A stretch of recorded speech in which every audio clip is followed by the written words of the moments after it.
আসসালামু আলাইকুম।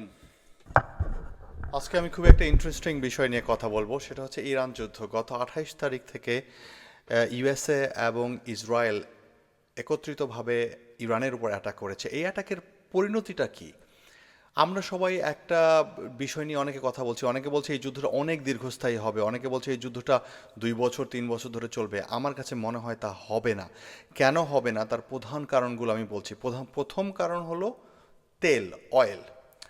অয়েল যখন সারা বিশ্বে ঠিকমতোভাবে পরিবাহিত হবে না, তখন সমস্ত জিনিসের দাম বেড়ে যাবে। অয়েলের দাম প্রায় দ্বিগুণ তিনগুণ হয়ে যাবে এবং অর্থনৈতিকভাবে উন্নয়নশীল দেশগুলো ভঙ্গুর হয়ে যাবে। বাংলাদেশ বা ইন্ডিয়া, তাদের এইসব দেশে মুদ্রাস্ফীতি দেখা দেবে, আমদানি রপ্তানি অনেক কঠিন হয়ে যাবে এবং উন্নত দেশগুলো তাদের দ্রব্যমূল্য অনেক বেড়ে যাবে। সাধারণ জনগণ তাদের এই যুদ্ধের এগেনস্টে চলে যাবে।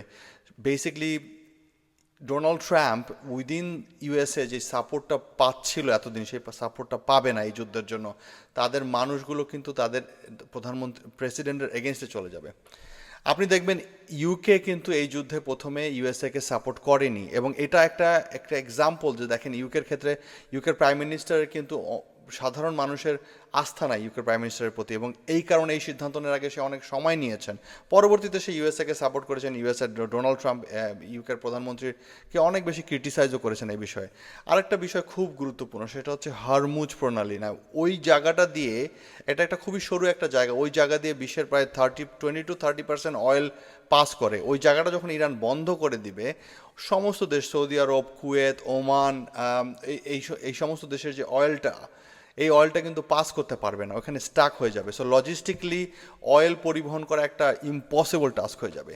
তার ফলে কি হবে, এই সব দেশের অর্থনৈতিক অবস্থার অবনতি হবে। অনেক দেশ, যেমন দুবাই ট্যুরিজমের উপর অনেক বেশি নির্ভরশীল, সমস্ত এয়ারলাইন্সগুলো বন্ধ হয়ে গেছে এবং এয়ারক্রাফট বিজনেসটা ধ্বংস হয়ে যাবে। এই যুদ্ধের বেসিকলি ইফেক্টটা সব ধরনের সেক্টরে পড়বে। নাও ডোনাল্ড ট্রাম্পের মানসিক একটা অবস্থার আমি একটা উদাহরণ দিচ্ছি। ডোনাল্ড ট্রাম্প অনেকটা শোম্যান। সো বেসিকলি আপনি দেখবেন মাদুরোর ক্ষেত্রে সে একটা হলিউডের মতো একজন প্রেসিডেন্টকে সে হেলিকপ্টারে করে, চপারে করে নিয়ে আসছে, তারপরে হাত বন্ধ করে জেলে নিয়ে গেছে। এইসব জিনিস সে অনেকটা ড্রামাটিকভাবে করে।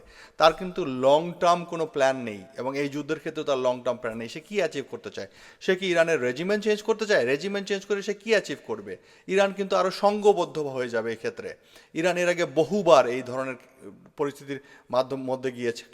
ইরাক প্রায় 10 বছর ধরে ইরানে যুদ্ধ করেছে, কিন্তু কি অ্যাচিভ করেছে? কিছুই অ্যাচিভ করতে পারে নাই।